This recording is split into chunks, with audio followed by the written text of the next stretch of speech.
안녕하세요. 크루즈여행 가르맹입니다. 자, 오늘 6번째 날 아침이죠. 오늘 밖에 날씨가 바람이 많이 불고 추워서 오늘도 여기서 걷습니다. 밖에가 바람이 많이 불어요. 그리고 점점 추운 곳으로 가고 있죠. 상하이로. 상하이는 영하 2도 지금 그렇게 얘기를 들었는데, 와, 15도 20도 하는 데서 하루 만에 영하 2도 하는 데로 가야 됩니다. 적응이 필요합니다. 마음의 준비도 필요합니다. 한국은 더 춥겠죠. 자, 어제 원래 오키나와 이야기를 하려다가 못했습니다. 그래서 오늘 시데이니까 오키나와 이야기를 하고, 내일은 뭐 상하이 간단하게 크루즈 터미널 얘기를 하고, 뭐 그렇게 하면 이번 일정은 마무리 될 것 같습니다. 자, 오키나와 역사. 석기 시대부터 사람이 살았습니다. 근데 문헌으로 발견된 거는 기록이 시작된 게 이제 12세기부터 오키나와에 기록이 있다고 합니다. 원래는 세 세력이 있었대요. 난잔, 추잔, 호쿠잔. 추가 중앙 아닌가? 네, 그렇게 세 세력으로 나눠 있는데, 이 산잔 시대라고 하는데 한 1세기간 이어졌대요. 근데 이제 주잔에서 명나라 조국무역을 시작했답니다. 그러니까 명나라면 우리 조선시대랑 비슷하니까 1300년대? 1400년대? 이렇게 해서 주잔, 산잔 중에 하나인 주잔에서 발전하기 시작합니다. 근데 이제 1429년에 주잔에 쇼하시아 왕이라고 있는데, 이 사람이 통일을 해서 결국 나하에서 봤던 류큐 왕국을 세웁니다. 이후에 뭐 쇼행왕이라고 또 있었대요. 쇼행왕부터 일본, 우리 조선, 명나라 이렇게 교역시대로 전성기가 왔답니다. 그러니까 얘네가 중개무역 같은 거 하면서 점점 류큐 왕국이 세졌죠. 특히 이제 명나라에서 정화 원정대가 세계를 아프리카까지 해서 싹 한번 훑고 갔잖아요. 근데 이후에 해금 정책을 벌이죠. 그러니까 누가 하겠어요. 무역을 금지했는데 이 류큐가 대신 다 합니다. 그러면서 더욱더 발전하게 되죠. 근데 이제 16세기 들어서 이 왜구가 등장합니다. 우리도 왜구가 골치가 아팠었잖아요. 물론 고려시대 때도 그랬고 그 전에도 그랬지만 특히 16세기에 그랬고, 그러면서 이제 대항해 시대가 또 시작됩니다. 그러니까 더 센 놈들이 오죠. 포르투갈, 스페인 이런 얘네들이 동남아시아, 인도부터 해서 뭐 동남아시아까지 해서 여러 거점을 세우면서 중국 무역을 직접 하게 됩니다. 얘네들이. 그러니까 류큐가 당연히 타격을 받을 수밖에 없죠. 일본도 거기서 동남아랑 또 다이렉트로 또 무역을 합니다. 그러니까 류큐가 좋을 게 하나도 없죠. 그래서 중개무역의 이점이 사라지게 됩니다. 거기에 이제 임진왜란이 벌어졌어요. 근데 사스마본에서 야, 우리 조선 치러 가는데 넌 같이 가자 했는데 얘네가 거절합니다. 왜? 얘네는 조선하고도 관계가 좋으니까 굳이 그럴 필요가 없잖아요. 그래서 노 했는데 이제 결국 얘네가 화가 났죠. 임진왜란 끝난 다음에 도요토미 히데요시가 죽고, 그 다음에 토쿠가와 이에야스가 이제 먹잖아요. 이후에 이제 사스마본에서 요청합니다. 조선, 류큐 한번 털러 갈래? 한번 혼내주러 갈래? 이렇게 얘기를 하죠. 그래서 결국 1609년에 침공을 합니다. 그러면서 일본에 종속되어 가기 시작합니다. 1906년부터. 이때부터 이제 일본과의 관계가 약간 종속되어 가고 뭐 식민지처럼 되는 건가? 하여튼 그렇게 되는 거 있습니다. 근데 이제 청나라가 들어선 다음에는 얘네가 청나라에도 뭐 조공을 보내고 일본에도 조공을 보내면서 이제 독립을 유지하긴 했어요. 식민지는 아니고. 근데 18세기부터 결국 경제력이 약화됩니다. 결국에 19세기에는 서양이나 청나라나 일본이 개항하라 그래갖고 다 이제 무역으로서 중개무역을 하는데 지위를 아예 잃게 됩니다. 흑역사가 되는 거죠. 결국에 이제 1879년 일본이 그냥 유큐번을 폐지해버려요. 오키나와현을 아예 설치를 해버려요. 그리고 류큐의 마지막 왕인가요? 쇼타이아 왕이 메이지 정부가 데려갑니다. 도쿄로. 그러면서 후작에 복용지고 왕이 아니죠 이제 그 다음부터는. 근데 이제 이때부터 청나라랑 일본 갈등이 심화되었고요. 왜냐면 이제 일본이 점점 먹어가려고 하는 거, 그런 것들을 청나라가 이제 눈치를 채고 야 우리 다시는 이러면 안 되겠다 느끼면서 결국은 그때부터 얘네 류큐까지는 어떻게 되는데 조선은 어떻게 건들면 안 되겠다. 그때부터 간섭이 엄청 심해집니다. 조선에 대해서. 그러니까 뭐 이홍장이나 뭐 많죠.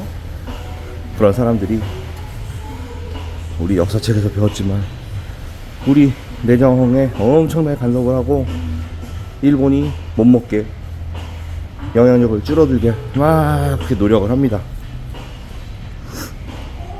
이제 태평양 전쟁이 결국 벌어지죠. 2차 대전에 태평양 전쟁이 벌어지면서 처음에는 뭐 일본이 잘 나가는가 싶더니만 점점 미국에 밀리면서 이제 동남아시아의 모든 많은 섬들을 다 잃고 오키나와하고 일본 본토만 남아있는 상황에서 여기를 최후의 보루를 삼죠. 그래서 끝까지 항전을 하죠. 여기서 1945년 4월 미군이 오키나와 상륙하고요. 무려 83일간 여기서 전투를 했는데 얘네들이 정말 처절하게 합니다. 처절하게 버티고 그리고 잔인하게도 오키나와 주민들한테 뭐 자살 공격을 한다든지 아니면 포로로 잡히면 니네 미군한테 여자들은 못쓰짓을 당하고 나머지들은 다 이상하게 막 죽게 돼 막 이렇게 헛소문을 퍼뜨리면서 그냥 수십만의 오키나와 사람들이 죽습니다. 자살한 사람 절벽에 떨어지는 거 뭐 영상으로도 많이 봤습니다. 그렇게 21만 명이 사망합니다. 오키나와 인구만요. 근데 당시 섬의 인구가 46만이었다고 하니까 절반이 전쟁이나 자살 뭐 이런 걸로 죽은 거예요. 엄청난 아픔의 역사죠. 이제 일본이 결국 1945년 8월 15일 날 항복을 하고 그때부터 미 군정이 시작됩니다. 그러면서 많은 오키나와 토지에 미군들이 들어가면서 이제 또 미군하고 갈등이 벌어지기 시작해요. 뭐 일본에 미군 기지가 많이 있지만 그 기지의 한 70%? 70%가 다 오키나와에 있다고 합니다. 그러니까 오키나와가 미군들도 많고 나하 있는 쪽에 중간 지역에 가면은 뭐 아메리칸 빌리지가 있을 정도로 미국의 영향을 많이 받은 곳이고 현재까지도 그렇죠. 하여튼 갈등이 발생하고요. 이제 그 다음에 뭐 베트남 전쟁이 발생하니까 미군도 물자를 필요로 하잖아요. 그래서 오키나와를 군수 기지로 활용을 했답니다. 그러니까 싹 완전히 군사 미군 땅이요, 미국 땅. 이렇게 하다가 결국 1972년에 일본에 반환이 됐습니다. 하지만 아직도 많은 오키나와 주 1 미군들이 있죠. 그리고 타 지역과 달리, 그러니까 일본 본토나 이런 데는 뭐 선거 하나만 하죠. 다 자민당이 무조건 먹는데 여기는 반감이 높답니다. 그렇겠죠. 일본 애들한테 좋은 감정이 있을 리가 별로 없겠죠. 자, 여기가 오키나와가 우리와는 인연이 높다고 합니다. 뭐 진도에 있는 삼별초 유적지가 대몽 항쟁을 했던 삼별초 유적 기와하고 여기 슈리 성터의 기와랑 생긴 게 똑같답니다. 그러니까 문화도 거의 많이 같이 공유하고 있었던 거고요. 삼별초가 끝까지 제주도에서 마지막 항전을 하다가 일부 인원들이 오키나와로 또 넘어갔다고도 하고요. 추정됩니다. 그렇게.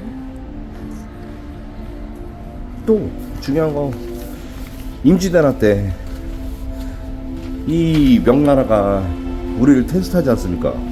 도요토미 히데요시가 야, 명나라로 치러가게 길을 내줘라. 조선에서는 뭐 해줄 수 없다. 그러면서 정보들을 이제 나중에 명나라 원군을 보낼 요청을 할 때 사신을 보내야 될 거 아니에요.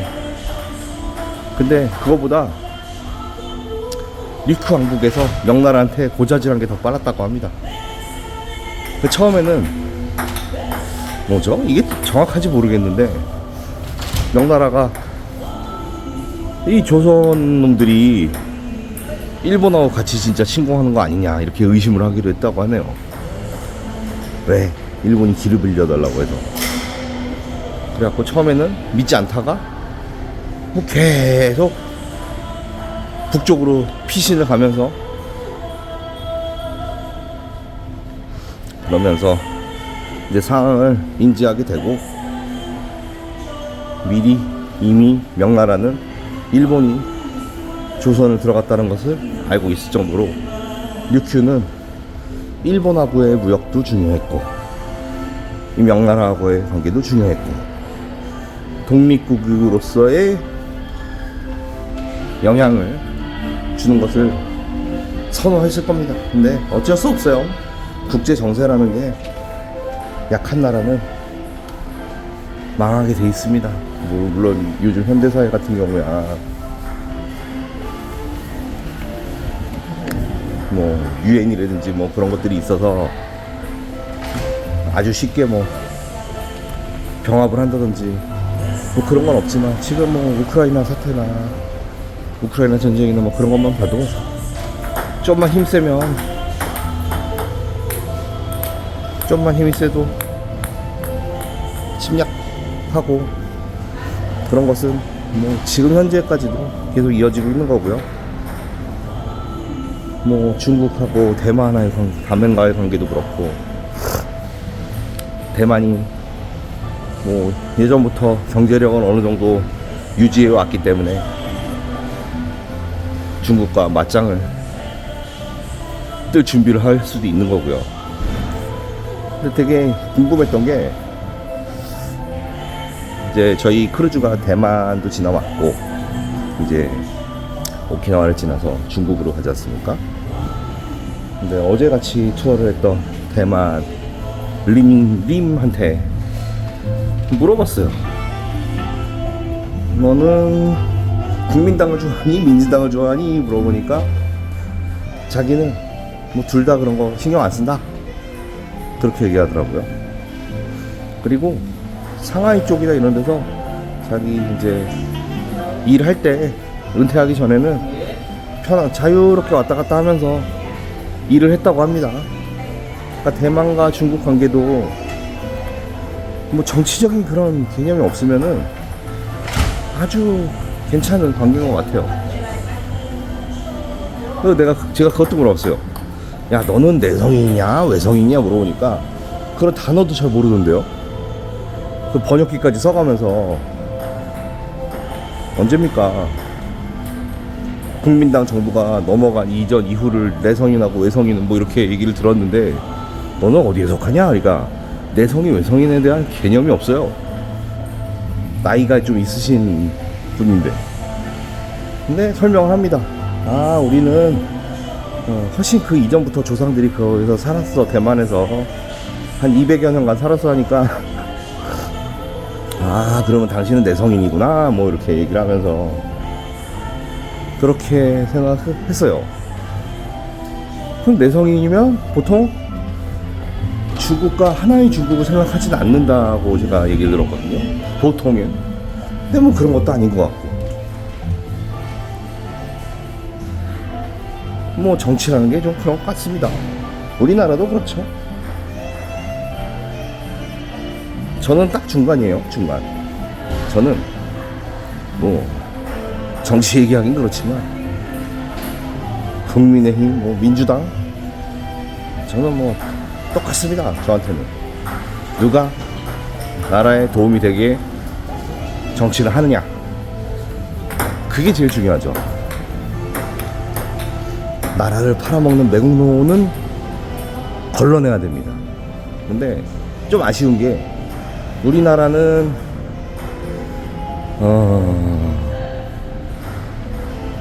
뭐라고 해야 되죠?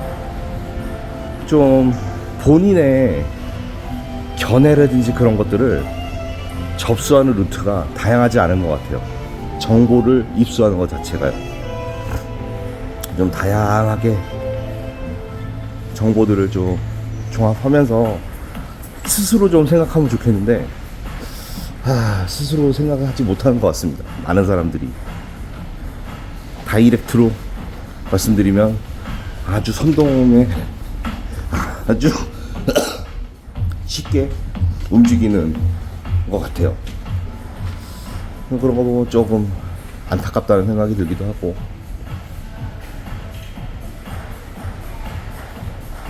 어느 정도 그냥 기본은 그랬으면 좋겠습니다. 다 나라를 사랑하는 마음은 다 똑같겠지만 그래도 어떤 것이 나라의 이익에 도움이 되고 좀 더 거시적인 관점에서 보면 더 좋지 않을까 이런 생각을 합니다. 네, 너무 그냥 일반적으로 생각하면 한국 사람들은 좀 범위가 너무 작아요. 생각하는 게. 그게 좀 아쉽습니다. 우리나라는 뭐 삼면이 바다에 위에는 북한이 있어서 섬나라 아닙니까? 옛날 류큐왕국하고 똑같죠?